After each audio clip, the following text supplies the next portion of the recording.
सो मेरा क्वेश्चन ये है कि क्या लाइफ में कुछ बड़ा करना ही एक सक्सेसफुल मतलब हमारी सक्सेस डिफाइन करता है? बिल्कुल भी नहीं। ऐसे बहुत लोग हैं जिन्होंने बहुत कुछ बड़ा कर दिया है, लेकिन वो अपनी जो पावर्स हैं उसको गलत तरीके से यूज़ कर रहे हैं। इम्पॉर्टेंट ये है कि आप जो भी कर रहे हो उसकी वजह से आपकी लाइफ कैसी हो रही है, और जो कर रहे हो उसका असर बाकी लोगों पे कैसा आ रहा है, ये भी इम्पॉर्टेंट है या नहीं है। बिल्कुल। आपने तो कुछ बहुत बड़ा कर दिया, अपने लिए मान लो 1,000 करोड़ रुपए इकट्ठा कर लिया आपने, लेकिन उसकी वजह से लाखों लोग बर्बाद हो गए। तो क्या ये अच्छा है, बुरा है? बुरा है। आपके लिए तो अच्छा है, लाखों लोगों के लिए बुरा है। क्योंकि होता क्या है कि जब ये लालच हमारे ऊपर हावी होता है ना, फिर इंसान को ये नहीं समझ आता है कि वो रुके कैसे। लालच एक वायरस के जैसा है, एक बार वो हमारी ब्रेन के अंदर आ जाता है ना, फिर वो मल्टीप्लाई होता है बहुत तेजी से। फिर एक इंसान के लिए रुकना इम्पॉसिबल हो जाता है, क्योंकि that virus takes you over.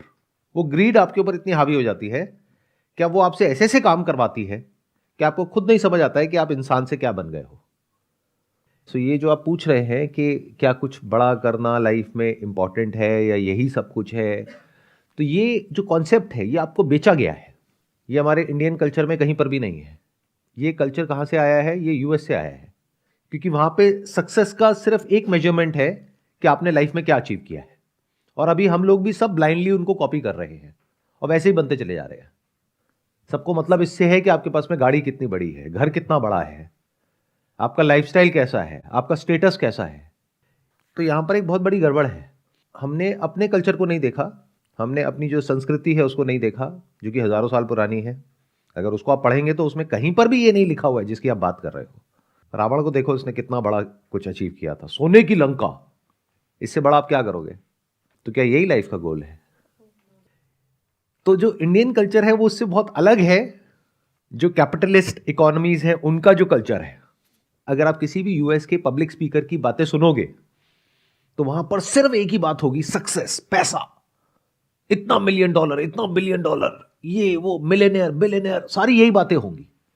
तो इंडिया में बहुत सारे लोग बिना अपने स्क्रिप्चर्स को पढ़े और समझे, सिर्फ पढ़ने से भी कुछ नहीं होता, रटने से कुछ नहीं होता है, पढ़ना होता है, समझना होता है। बिना उसको समझे, अपनी जो जड़ें हैं बिना उसको देखे, बस ब्लाइंडली जो वेस्टर्न सिविलाइजेशन है उसको कॉपी कर रहे हैं। तो अगर मेरे पर्सपेक्टिव से देखोगे तो लाइफ में ये मैटर नहीं करता है कि आपने जो किया वो कितना बड़ा किया, कितना छोटा किया। आप कोई बहुत छोटे लेवल पर कुछ काम कर रहे हो लेकिन उस काम को अच्छे से कर रहे हो, एक्चुअल में लोगों की लाइफ में कुछ वैल्यू ऐड कर रहे हो, तो वो काम मेरे पर्सपेक्टिव से देखोगे तो एक्चुअल में बड़ा है। दुनिया की नजर में छोटा हो सकता है। अब डिपेंड ये करता है कि आपके माइंड में क्या है, क्या वो बड़ा है या छोटा है। अगर वो काम बड़ा है तो आपके अंदर एक कॉन्फिडेंस होगा, आपकी आंखों के अंदर। बट सर समटाइम ना वो कॉन्फिडेंस अच्छा हम कर रहे होते हैं, बट वो हमें पता है हम अच्छा कर रहे हैं, बट फिर भी ना जो हमारे रिलेटिव्स होते हैं, ठीक है, हमारी फैमिली हो गई, वो इतना हमें नीचे गिरा देते कि नहीं ये चीज़ गलत है जो तुम कर रहे हो। वो इसी वजह से, क्योंकि उनकी जो थिंकिंग है वो इन्फ्लुएंस्ड है बाकी लोगों की जो थिंकिंग है उससे। जो चारों तरफ हो रहा है वैसे तो वो एक्ट करेंगे। तो ये जो मैं कह रहा हूं ये औरों से बहुत अलग है। तो आपको देखना है कि आपको सबके जैसा बनना है। जैसे इंसान पहले बंदर था, आज भी बहुत सारे इंसान, कहने को इंसान है लेकिन है बंदर ही, अपनी वेल्थ को मल्टीप्लाई करने के लिए भाग रहे हैं बेवकूफों की तरह, बिना ये समझे कि जो मैं कर रहा हूं उसका इंपैक्ट क्या आ रहा है सोसाइटी पे।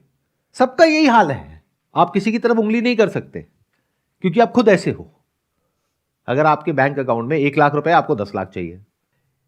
अगर अभी आप जॉब कर रहे हो तो आपको इससे मतलब नहीं है कि ये जो मैं प्रोडक्ट बेच रही हूं ये स्कैम है या जेन्युइन है, या इससे लोगों की लाइफ अच्छी हो रही है, बुरी हो रही है, कोई बीमार हो रहा है। मान लो आप फर्जी दवाइयां बेच रहे हो जिसकी वजह से कोई इंसान मर सकता है, लेकिन आपको मतलब है अपने टारगेट से जो आपको ऊपर से मिला है, कि अगर टारगेट अचीव हो गया तो तुम्हें 1 लाख का इंसेंटिव मिलेगा। तो आपने कैलकुलेशन करी, अच्छा 10 महीने में 10 लाख आ जाएंगे। तो अगर आपके पास में 1 लाख है तो आपका दिमाग चलेगा 10 लाख तक, 10 लाख है तो 1 करोड़ तक, 1 करोड़ है तो 10 करोड़ तक, 10 करोड़ है तो 100 करोड़ तक। तो देखने में सब अलग अलग लग रहे हैं, सारे एक जैसे ही, एक ही रेस में भाग रहे हैं सारे के सारे। कोई भी रुक करके अपने आप से क्वेश्चन नहीं पूछ रहा है कि ये जो मैं कर रहा हूं वो करने की वजह से एक्चुअल में क्या हो रहा है। सो सेटिस्फेक्शन यहाँ प्ले करती है कोई रोल? ये बहुत बड़ी गलतफहमी है कि सेटिस्फैक्शन वहाँ पे ज़्यादा है, वहाँ पे कम है। देखो, जो लोग वो कर रहे होते हैं जो बाकी सब कर रहे होते हैं, वहाँ पे कोई प्रॉब्लम नहीं होती है। अब ये बात थोड़ी सी अलग है जो आपने मॉरल साइंस की किताबों में पढ़ी है उससे, क्योंकि ये बात बेस्ड है रियलिटी पे। तो रियलिटी ये है कि ये जो रास्ता है जिसकी मैं बात कर रहा हूँ, यहाँ पर कोई सेटिस्फैक्शन नहीं है, कोई खुशियाँ नहीं है, प्रॉब्लम्स ही प्रॉब्लम्स है। क्योंकि आप अपने आप को इस तरीके से देखो कि लहरों का एक बहाव है।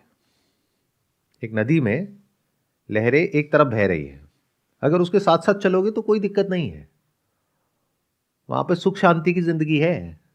जो सब कर रहे हैं वही करो, कोई आपको तंग नहीं करेगा और आप किसी को तंग नहीं करोगे।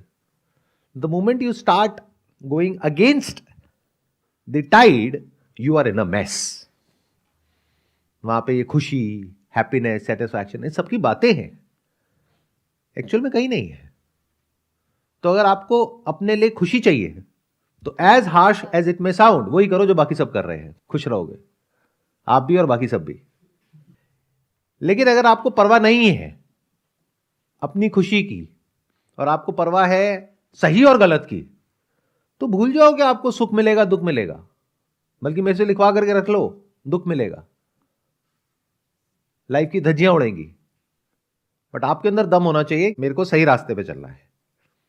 हिस्ट्री को उठा करके देख लो, जो इंसान सही रास्ते पे चला है उसकी जिंदगी कोई बहुत खुशियों से नहीं भरी हुई है, दुख और दर्द से भरी हुई है। तो आपको देखना है कि आपको क्या चाहिए अपने लिए। 99% लोगों को इससे मतलब नहीं है कि मैं जो कर रहा हूं उसका दुनिया के ऊपर क्या असर आ रहा है, क्योंकि दुनिया को भी उनसे मतलब नहीं है। आपको इसकी एक और लेयर बताता हूं, बहुत मजेदार। जिनके लिए आप कुछ अच्छा कर रहे हो वही लोग आपको सूली पे चढ़ा देंगे। तो जहां आपने कुछ भी ऐसा करने की कोशिश करी जो कि सही है, तो एक तो जो गलत है वो सब आपके अगेंस्ट हो गए, प्लस जिनके लिए आप सही कर रहे हो उनका भी ब्रेन वॉश हो चुका है, वो भी गलत की तरफ है, वो गलत को ही सही मानते हैं, वो भी आपके अगेंस्ट हो गए। क्योंकि ये जैसा बोलेंगे ये जनता मान जाएगी, तो जनता भी आपके अगेंस्ट, सिस्टम भी आपके अगेंस्ट, तो पूरी दुनिया आपके खिलाफ, आप अकेले खड़े हो। तो इसके लिए जो स्ट्रेंथ है वो एक अलग ही लेवल की चाहिए। ये रास्ता हर एक के लिए नहीं है, क्योंकि इस रास्ते पर जब आप चलोगे तो बड़े से बड़ा जो आपका लालच है वो आपके सामने होगा, बड़े से बड़ा जो डर है वो आपके सामने होगा। फिर भी अगर आप इस रास्ते पे चल सकते हो तो चलो। 99.99% लोग तो इस रास्ते पे कभी चलेंगे ही नहीं, इसकी बातें करेंगे, अपने घर में बच्चों को सिखाएंगे कि बेटे सही रास्ते पे चलो, सच बोलो, ये करो वो करो, काम सारे उल्टे कर रहे होंगे एक्चुअल में। तो 99.99% लोग तो इस रास्ते पे कभी चलेंगे ही नहीं। जो 0.01% लोग चलेंगे तो वो ये सोच करके चलेंगे, जो अभी आपने बोला कि इस रास्ते पे चलने में ना चाहे दुनिया हमारे अगेंस्ट होगी लेकिन अंदर से हमें बहुत सेटिस्फैक्शन मिलेगी, बहुत खुशियां मिलेंगी। जब चलना शुरू करोगे तो आप देखोगे भाई यहां पे तो धज्जियां उड़ रही है, अंदर भी और बाहर भी। It's like a battle ground, and once you are on the battle ground, वहां पे खुशी कहां है? मतलब इसको ऐसे देखो, आपके गले के ऊपर तलवार लटक रही है और आप बातें कर रहे हो सेटिस्फैक्शन की, खुशी की। कहां है? 24 घंटे आपके गले पे तलवार लटकी हुई है। तो जो 0.01% लोग इस रास्ते पे चलेंगे उसमें से भी 99.9% लोग पीछे हट जाएंगे, जैसे उनका सबसे बड़ा लालच या उनका डर उनके सामने होगा। तो रेयरेस्ट ऑफ रेयर कोई इंसान होगा जो इस रास्ते पे चलेगा, उसका एंड क्या है? मरेगा। तो अगर इस एंड के लिए तैयार हो तो इस रास्ते पे चलने के बारे में सोचो, नहीं तो चुपचाप वो करते रहो जो बाकी सब कर रहे हैं। सुखी रहोगे, खुश रहोगे।